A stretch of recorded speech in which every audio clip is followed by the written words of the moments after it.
हरे कृष्णा। राधे राधे दोस्तों। आज के वीडियो में सुनिए मार्गशीर्ष मास महात्म्य का 11वां अध्याय। पर उससे पहले आप सुनिए भगवान श्री कृष्ण की लीला की एक बहुत ही अद्भुत कहानी।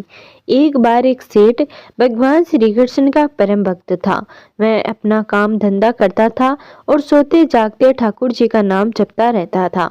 उसका एक नियम था, वह रोज शाम को कृष्ण जी के मंदिर में जाकर 4 लड्डुओं का भोग लगाता था। एक दिन उसे किसी काम से शहर से बाहर जाना पड़ा और वहाँ जोरदार बारिश होने लगी और वह घर वापस न जा सका।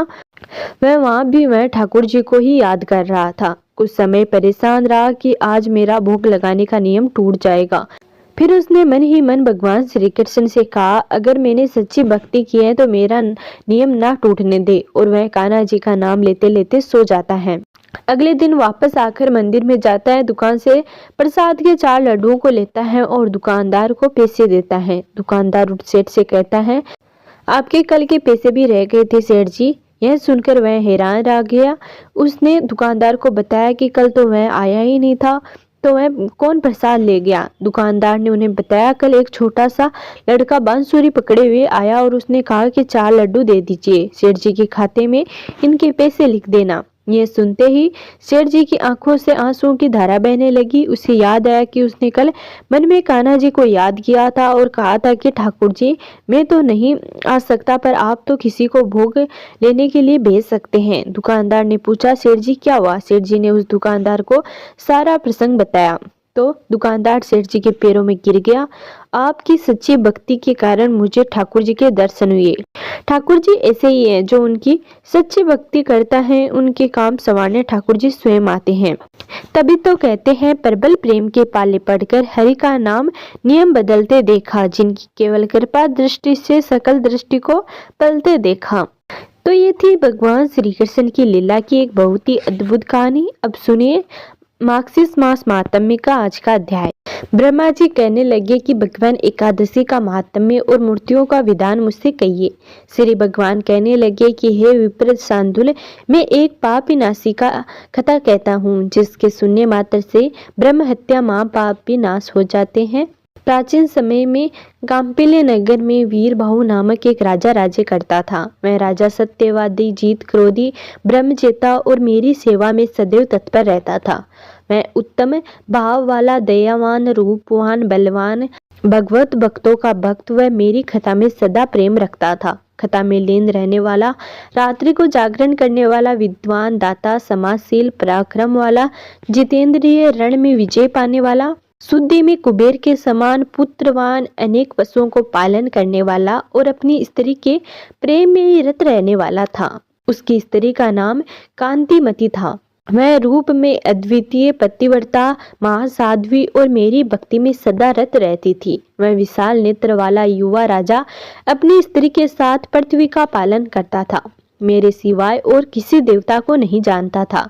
हे पुत्र, एक दिन उस महात्मा वीर बहु राजा के घर महामुनि भारद्वाज आए। राजा ने मुनि को दूर से आते हुए देखकर उनका स्वागत किया और विधिवत उनको अर्घ्य आदि अर्पण किया और अपने हाथ से आसन बिछाकर उनको बैठाया और परम भक्ति से मुनि श्रेष्ठ के सामने बैठ गया। राजा कहने लगा कि आज मेरा जन्म सफल हुआ, राज्य का होना और मेरा ग्रह भी सफल हुआ। हे विप्र ऋषि, भगवान मेरे पर प्रसन्न है, जो कि आप योगी श्रेष्ठ मेरे घर आए। आज आपकी दृष्टि पड़ने से मेरे करोड़ों पाप नाश हो गए। मेरा राज्य, लक्ष्मी, हाथी, घोड़ा, ये सब आपके अर्पण है। हे मुनि श्रेष्ठ, आप वैष्णव हैं, आपके लिए मेरे पास कोई वस्तु भी अदेय नहीं है, क्योंकि वैष्णव को एक कौड़ी भी दी हुई मेरु पर्वत के समान फल देने वाली है। जिसके घर में जिस दिन द्विज श्रेष्ठ वैष्णव नहीं आते ही उनका वह दिन निष्फल चला जाता है, ऐसा मैंने सुना है। भाग्य गौतम, सुमुद जैसे वैष्णव, विष्णु भक्त तथा जो द्विजाति के ब्राह्मण हैं, सभी ने मुझको ऐसा कहा है। जो भगवान के भक्त नहीं है वह पिशाच के समान है, तथा जो मनुष्य एकादशी को भोजन करते हैं वह महापातकी हैं। 1000 शिव व्रत और कोटि सूर्य व्रत तथा ब्रह्मा के व्रत से कवियों ने जो फल कहा है वह एकादशी के एक व्रत से हो जाता है। हे विपेंद्र, जब तक मेरी एकादशी तिथि नहीं आती तभी तक ब्रह्मा और सांकरी तिथि गर्व करती है। हे विपेंद्र, जैसे जब तक चंद्रोदय नहीं होता तभी तक तारागणों का प्रकाश रहता है, उसी तरह और तिथियों का तभी तक प्रभाव रहता है जब तक मेरी एकादशी तिथि नहीं आती। हे महामुनि, यही बात मुझसे नारद जी ने और वशिष्ठ मुनि ने कही है। आप भी समस्त वैष्णव धर्म के ज्ञाता हैं। भारद्वाज कहने लगे कि हे राजन, आपने बहुत अच्छा प्रश्न किया है, क्योंकि आप वैष्णव भक्त हैं। वह प्रजा और पृथ्वी धन्य है जिसकी तुम रक्षा करते हो। वन में तथा तीर्थ में जाकर वास करना अच्छा है, परंतु जिस देश का राजा वैष्णव न हो उस देश में रहना ही नहीं चाहिए। जिस पृथ्वी को भगवत भक्त राजा पालन करता है उस राष्ट्र को पाप रहित और वैकुंठ के तुल्य मानना चाहिए। जैसे नेत्रहीन देह, पतिहीन स्त्रियां दसवीं विद्या एकादशी व्यर्थ कही गई है, वैसे ही वैष्णव रहित राष्ट्र भी व्यर्थ है। माता पिता का पालन पोषण न करने वाला पुत्र और दसवीं युक्त द्वादशी व्यर्थ है, वैसे ही वैष्णव राजा से रहित राष्ट्र भी व्यर्थ है। जैसे दान रहित राजा, रस बेचने वाला ब्राह्मण दसवीं एकादशी व्यर्थ है। जैसे दांतहीन हाथी, पक्षहीन पक्षी और दसवीं विद्या एकादशी व्यर्थ है, वैसे ही वैष्णवहीन एकादशी व्यर्थ है। जैसे दान के लिए वेद का पढ़ना, द्रव्य के लिए पुण्य कर्मों का करना, कुत्सा रहित संध्या, दक्षिण रहित श्राद्ध, सिकादारी और कपिला गो के दूध पीने वाला शूद्र, ब्राह्मणगामी शूद्र, स्वर्ण की चोरी करने वाला, जैसे हरि वृक्ष, सूर्य वृक्ष आदि को काटने वाला, मंत्र रहित आहुति, मृत बछड़े की गो का दूध, केसों को धारण करने वाली स्त्री, केसों को धारण करने वाली विधवा स्त्री, स्नान रहित व्रत, दसवीं एकादशी दूषित है। वैसे बिना वैष्णव राजा के राज्य भी दूषित है। जो राजा मधुसूदन भगवान का भक्त है उसी को श्रेष्ठ लोग राजा कहते हैं। उसी का राज्य नित्य बढ़ता रहता है और प्रजा के साथ वह स्वयं भी सुखी रहता है। हे राजन, आज आपने मुझे देखा, अतः मेरी दृष्टि सफल हो गई। आज मेरी वाणी आपके साथ भाषण करने से सफल हो गई। जहाँ वैष्णव लोगों का रहना हो वहाँ दूर रहने पर भी जाना चाहिए, क्योंकि उन वैष्णवों के दर्शन करने से तीर्थ स्थान का पुण्य प्राप्त होता है। हे राजन, आज मैंने विष्णु भक्त में रत पवित्र सदाचारी आपको देखा है। सो हे राजन, आपका कल्याण हो, आप सुखी हो। इसी समय रानी कांतिमती ने आकर मुनि श्रेष्ठ भारद्वाज को नमस्कार किया। भारद्वाज मुनि ने आशीर्वाद दिया कि सौभाग्यवती हो और अपने पति की भक्ति रत्न हो। केशव भगवान ने तुम्हारी निश्चल भक्ति हो।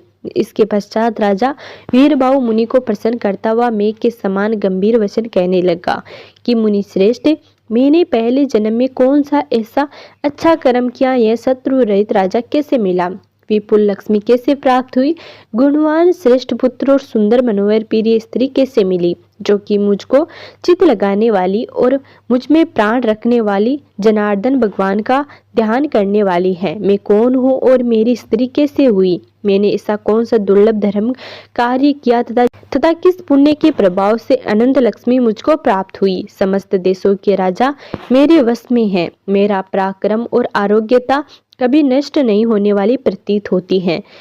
मेरा विपुल तेज कोई नहीं सह सकता। मेरी स्त्री दोष रहित है, इसकी मैं प्रतिज्ञा करके कह सकता हूँ। मैंने ऐसा कौन सा पुण्य का कर्म किया था।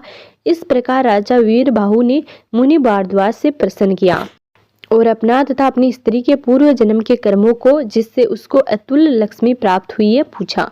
भारद्वाज मुनि कुछ काल में योग बल द्वारा अपने पूर्व जन्म के उपार्जित कर्मों का निश्चल करके राजा से कहने लगा कि हे राजन, मुझको योग बल द्वारा तुम्हारे और तुम्हारी स्त्री के पूर्व जन्म में उपार्जित कर्मों का ज्ञान हो गया है। तुम एकाग्रचित से सुनो। पूर्व जन्म में तुम शूद्र जाति में जन्मे थे और तुम सदैव जीव हिंसा में रत रहते थे। नासिक दृष्टि चरित्र पर स्त्रीगामी कृतघ्न सदाचार में रही थे और आपकी यह स्त्री पूर्व जन्म में जो आपकी ही स्त्री थी, इसे विशाल नेत्र वाली हो। मन वचन और कर्म में आपके सिवाय कोई दूसरा प्रिय नहीं था। यह पतिव्रता निरंतर आपकी सेवा किया करती थी। आपके विषय में इसने कभी दुष्ट भाव नहीं किया। इस प्रकार समय व्यतीत होने पर आपके मित्रों और भाई बंधुओं सब ने आपको त्याग कर दिया और आपके पूर्वजों का संचित किया हुआ सब धन भी नष्ट हो गया। तो आपने खेती बाड़ी का काम आरंभ किया, परंतु पूर्व जन्म के कर्म फल से सब खेती बाड़ी भी खत्म हो गई। सब धन के नष्ट हो जाने और भाई बंधुओं से त्यागे जाने पर इस अत्यंत क्षीण अवस्था में भी इस पतिव्रता ने आपको नहीं त्यागा। तुम सब कर्मों से गिरकर निर्जन वन में चले गए, वहां पर जीवों को वध करके आत्मरक्षा करने लगे। इस प्रकार अपनी स्त्री के साथ तुम्हारे पापवर्ती करते हुए कई वर्ष बीत गए। एक समय दिशा विदिशा को भूलकर एक देव शर्मा नाम का एक श्रेष्ठ ब्राह्मण वहां से निकला। भूख और प्यास से दुखित होकर मध्याह्न के समय वह ब्राह्मण उस वन में गिर गया। उस दुखी वृद्ध ब्राह्मण को देखकर आपके मन में दया आ गई और अज्ञातवश पृथ्वी पर गिरे हुए उस ब्राह्मण का हाथ पकड़कर आपने कहा कि हे विप्र, कृपा करके आप मेरे आश्रम को आइए। यह मनोहर फल पुष्पों से युक्त वृक्षों वाला और आश्रम और कालिनी खंड से शोभित जल से पूर्ण सरोवर है। हे ब्राह्मण, शीतल जल में स्नान कर नित्य नियम करके फलाहार करे, शीतल जल का पान करे। हे द्विज श्रेष्ठ, उठिए, आप शुभ पर कृपा करने योग्य हैं और जीव पर्यंत मेरे आश्रम में रहे। इस प्रकार होश आने पर तुम्हारे शुद्ध के वचन को सुनकर तुम्हारा हाथ पकड़कर वह ब्राह्मण जलाशय के पास गया और उस सरोवर के किनारे छाया में बैठ गया। विधि पूर्वक स्नान आदि करके भगवान का पूजन तथा देवता और पितरों का तर्पण किया और सुंदर शीतल जल पिया। उस वृक्ष के मूल भाग में बैठकर उस देव शर्मा ब्राह्मण ने विश्राम किया। इसके पश्चात स्त्री रहित उस शुद्ध ने परम भक्ति से मुनि को साष्टांग प्रणाम किया और उनके समीप बैठकर कहने लगा कि हे विप्र ऋषि, हम दोनों स्त्री पुरुष के उद्धार के लिए अतिथि रूप से आपका आगमन हुआ। आपके दर्शन मात्र से ही मेरे पाप का नाश हो गया। फिर अपनी स्त्री से कहने लगा कि हे प्रिय, इनके लिए सुंदर स्वादिष्ट कोमल रस युक्त परिपक्व प्रिय फल लाओ। तब उस ब्राह्मण ने शूद्र से कहा कि हे पुत्र, मैं तुमको नहीं जानता हूँ, इसलिए तुम अपनी जाति बतलाओ, क्योंकि ब्राह्मण को चाहिए कि अज्ञात का भोजन न करे। शूद्र कहने लगा, हे ब्राह्मण, मैं शूद्र हूँ, आप संदेह न करें, मैं दुर्जन पुत्र और भाई बंधुओं से परित्याग किया गया हूँ। इस प्रकार दोनों के बीच बात जारी रही। तभी शूद्र की स्त्री ने फल लाकर ब्राह्मण को दिए। ब्राह्मण ने उन फलों को रख लिया। सुंदर शीतल जल पीकर विप्र प्रसन्न हो गया। वृक्ष के मूल भाग में बैठने से उनकी सब थकान दूर हो गई। शूद्र स्त्री सहित भोजन करके उनके पास आकर कहने लगा कि हे विप्र, आपका स्वागत हो। आप यहाँ आपका आना कैसे हुआ? यह शून्य वन दृष्टि जीवों की व्याप्त, मनुष्य रहित दुख युक्त रात दिन भयानक है। ब्राह्मण कहने लगा कि हे महाभाग, मैं ब्राह्मण हूँ, प्रयाग को जा रहा था, मार्ग का ज्ञात न होने से ही दारुण वन में आ निकला। मेरे पुण्य के प्रभाव से तुम जैसा श्रेष्ठ बंधु मुझे मिला। तुमने मुझको जीवन दान दिया।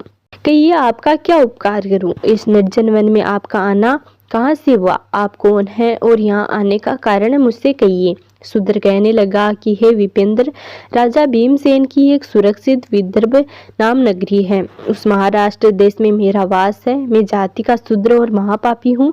मैंने अपने धर्म को त्याग दिया, सबसे त्यागा जाकर मैं इस वन में चला आया। नित्य ही जीवों का वध करके अपनी स्त्री सहित जीवन निर्वाह करता हूँ। मैं इस समय पापों से अत्यंत विरक्त हो गया हूँ। मेरे पुण्य प्रभाव से आप यहाँ आ गए हैं। आप मुझे अपने उपदेश से कृतज्ञ करें। आपके उपदेश से स्त्री सहित यमराज को न देख सकूं। जनार्दन भगवान के सिवाय मैं और कुछ नहीं जानता। आप मुझ पर कृपा करें। भारद्वाज ऋषि ने राजा वीरबाहु से कहा कि हे राजन, इस प्रकार शूद्र ने परम भक्ति से ब्राह्मण से कहा। देव शर्मा हंसते हुए शूद्र से यह वचन बोले। तो ये था आज का अध्याय। अगले वीडियो में जानेंगे मार्गशीर्ष मास महात्म्य के अगले अध्यायों के बारे में। धन्यवाद।